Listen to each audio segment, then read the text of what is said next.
Hey bro, ready to start the Kronos? Kronos. Wake up! Huh? What? Sleep. Is there something I can help you with? Yeah. Do our passion project. We have to do that thing again? Yeah. Alright. When do we start? I already did. We're filming now. Wait, what?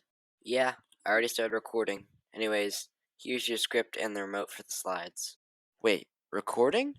That is literally what I just said. Wait, so that means I'm on camera?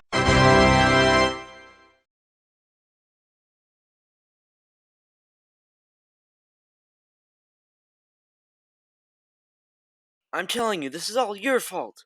Just read the script. Jeez, fine. So, you've probably heard about Pangea, a big continent made up of other continents, called a supercontinent. But have you ever wondered why it's called a supercontinent? Have you ever wondered if there were more? I have always wondered that. Are there really? Stick to the script. Right, sorry. Well, I wondered that, and that's why I made this video, obviously. So, what is a supercontinent? Well, we pretty much already covered that, but by definition, a supercontinent is, quote unquote, each of several landmasses thought to have divided to form the present continents of the geological past. Based on just the definition, we can already tell that there is multiple supercontinents, due to the word several, and the fact that it lists more than one supercontinent. Another, more scientific definition that I found says that supercontinents have to contain at least 75% of Earth's landmass. So you're probably wondering what the different supercontinents were. Or you were wondering what a very funny thing looks like. Kronos, don't even think about it. Aw, man. Anyways, supercontinents. There was a lot of conflicting knowledge in my sources, so I had to pick singular sources to go off for different pieces of information. And even then, I still have a few conflicting details that I left out. Moving on. The first supercontinent is Kenorland. I'm probably pronouncing that wrong, but it's okay. Thought to have formed in the Hadean Eon. Then comes Nuna, Rodinia, Pannotia, then comes Gondwana. The most recent supercontinent, comes after Gondwana, is Pangaea, which is believed to have formed in the Paleozoic era. Few sources have mentioned some extremely theoretical supercontinents, such as or Valabard, or something like that, but there's not enough evidence to fully support their existence. Anyways, soon after Pangaea formed, just so you know, about 540 million years later, Alfred Wegener came up with the continental drift theory in 1912. But like all great scientists, nobody believed him until he was dead. So who exactly is Alfred Wegener? He was born in Berlin, Germany on November 1st, 1880. He received a doctorate in astronomy in 1904.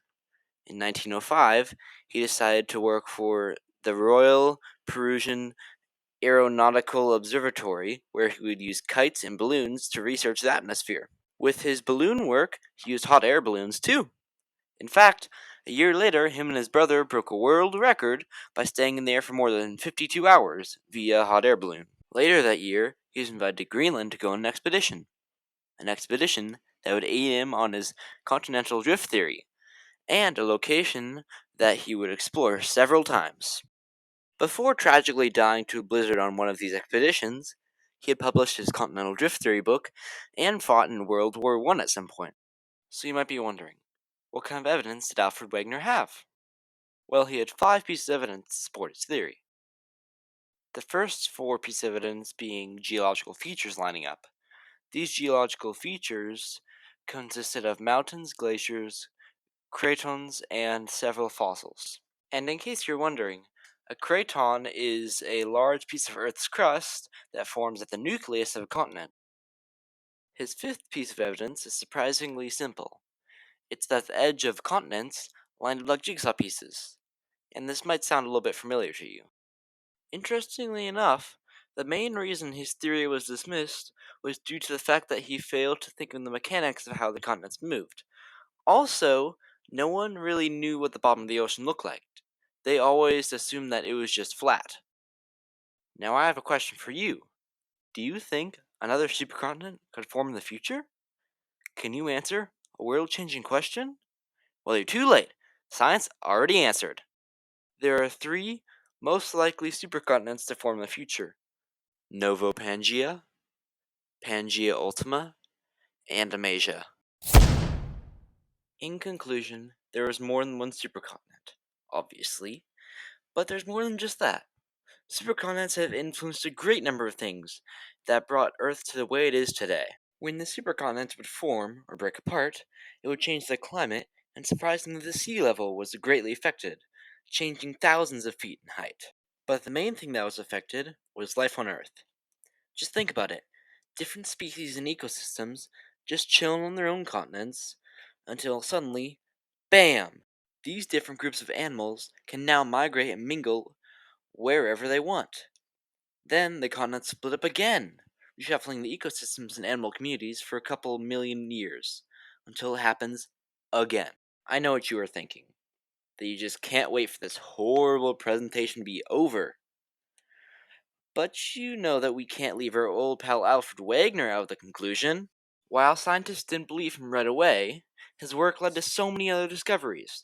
We are talking plate tectonics, subduction zones, seafloor spreading, mantle, lithosphere, island creation, and so much more. So I think the overall lesson and message that I've learned through making this presentation is that supercontinents are extremely important and have changed the world. I'm finally done.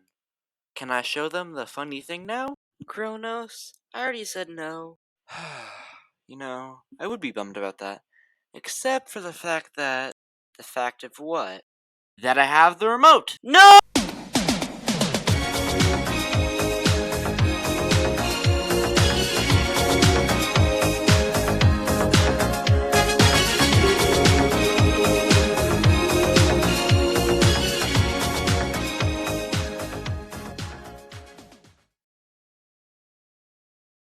And before you leave and stop watching the video, I just want to let the people know who thought this was a horrible presentation, or just the people that are wondering. This presentation took over 90 photos and 60 audio recordings to make. Probably more. Anyways, bye!